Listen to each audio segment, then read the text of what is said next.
Mr. Chairman and members of the committee, I really appreciate you selecting me to be here today. I come here before you today and try to save what is left of rural America. If I had to start from scratch today, it would be impossible. Our livelihood is completely dependent upon the success of our customers. For years, the packing industry has been concentrating more and more with fewer, larger mega plants to process our proteins. Producer leverage with packers has been a hot topic over a century. Now, I don't want to give you the impression that I'm looking for sympathy. I've made my life, and it was a good life. But my concern is for my community, the future of agriculture and the future of food security for this nation. The number is 40.27 cattle farms that call it quits every single day in this country for the past 3 decades. Drive across this country, go to any other foreign country, and you'll see the manner in which we adopt innovation and make things better is really what drives our competitiveness. Now imagine waking up every single day and knowing that the cattle that you've birthed, fed, and raised are not going to make you any money because there isn't enough room in their system for the small cattle farmer to make a buck. And what's America going to do when there aren't any American family farms left to produce the most flavorful, juicy steak in the world? My community has, over the course of my life as a rancher, dried up and blown away like a tumbleweed. The fundamental support we need is more packing capacity. Real commerce, real economic development, real revenue streams, you've got to do it at the home base location because you're creating new wealth in the community.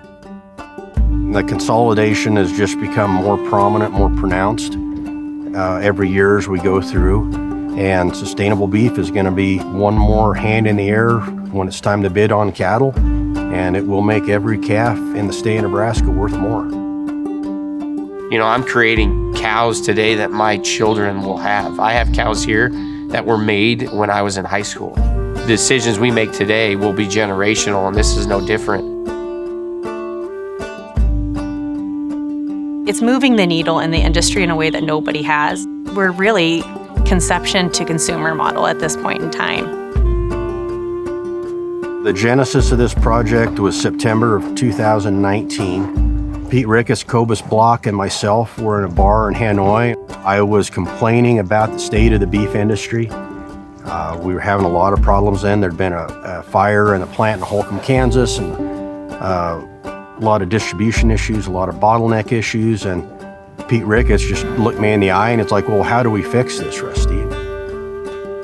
After that announcement, we met with several groups in town trying to educate people on the process. That took roughly 2 years, 18 public hearings, 7 different governmental agencies along the way. First meeting was probably about a 50-50 split. Every meeting we had thereafter, it seemed like the critic crowd got smaller and smaller and smaller. These are their neighbors, they're farmers and ranchers. They're trying to look out for the next generation and generation after that and the generation after that. There's a ton of difference between ranching in the Northwest and Oregon, Washington, Northern California is way different than the Southeast. Ranching in the West end of Nebraska compared to Eastern Nebraska, the cattle business is completely different. So your business model needs to match your environment. And if you can't do cattle processing in the middle of cattle country, in the heart of the Sandhills, then where in the world does it logically make any sense to do it? It's all of us putting our heads together to make this generational, and that's something special, and it's new, and it's raw, and it's hard. There's no blueprint for what we're doing, and there's nobody we can call to ask, how did you do this, or what should we do here?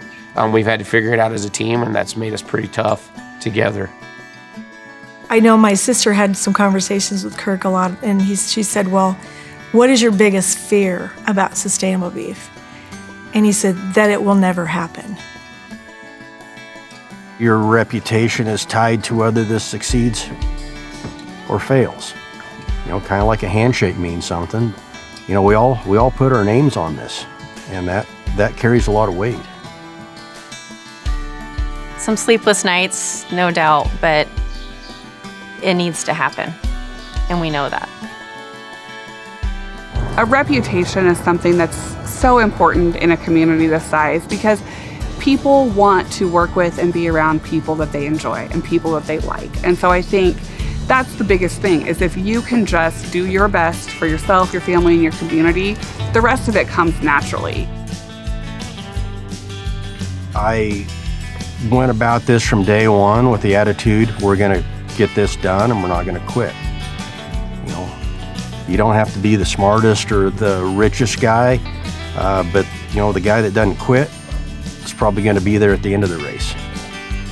We're a tiny percentile of this business, 1 or 2% of the daily harvest, but that's a big number. You know, when you're going to take 400,000 head at the lowest cattle supply of all time, we're going to see some things that no one's ever seen before, and we're going to see it through for the community as a whole. We're $1 billion impact for this region. We're the first producer-owned packing plant in the entire industry to be built in a generation. We're wanting to change the industry for the better. I don't want to be the last one here. I don't want my son to be the last one here. I want this to continue. Rural America is really struggling. There aren't as many young people around.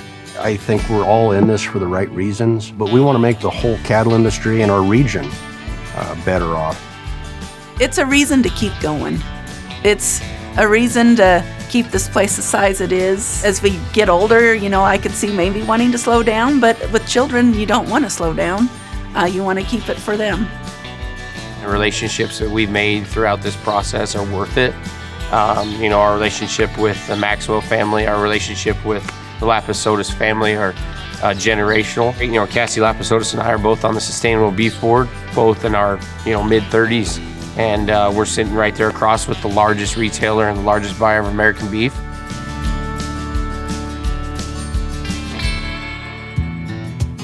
The story of the North Platte Canteen is during World War II, people kind of band together, and what they had, they, you know, met soldiers and gave them, whether it was baked goods, whether it was just cards and notes and things like that. And so I think that really means this is a place where we are willing to come together and do what it takes to get where we need to be. When Andy and I got married is when we first came to North Platte. And that was in 1962. Really, North Platte has not, to this point, has not grown a lot since that time. But now we're anticipating a lot of growth. Change is hard in ag, and change is hard in rural America, and that's not the way we've always done it. And for North Platte to step up says a lot about the community, and they're ready to change. You want to talk about a community that's open for business and wants to grow and is supportive of agriculture. That's North Platte, Nebraska. My community is a North Platte, my community is a county, my community is a state. I think it's going to help the whole picture. How far out will it reach? I hope it covers the whole damn state. 10 years ago, we probably would have said, well, we'll hope this works and see what comes of it. But I think at this point, you've got a community that thinks anything's possible. We have broken records in retail sales and lodging revenue and construction activity, grew the valuation substantially. We will have crossed the threshold of $1 billion worth of retail sales in the community this year. That is exactly double what it was 5 years ago. I hope it's not even the same community, and I don't think it's going to be. I don't think it's going to be in 5 years. What we do today is really not going to impact us a whole lot, but it is going to tremendously impact our kids, and that puts a smile on my face. That's agriculture, though. All the sweat equity, everything that we do, we're doing out of love. I've seen nothing but outstanding cooperation at the major banks here in North Platte. They're an integral part of every single thing that we do. Anything that we've needed, they'll find a way to make it happen. Purpose in life is when you blend what's good for you, what's good for your family, and what's good for your community, and you put it all together. There were times when the skeptics said, well, they're not going to make it, they're not going to make it. Well, the heck we aren't, you know, we're going to make it happen. We never doubted for one day, those founders or myself or anybody on our development team, we never doubted for one day we'd get to this point that we had a ribbon cutting.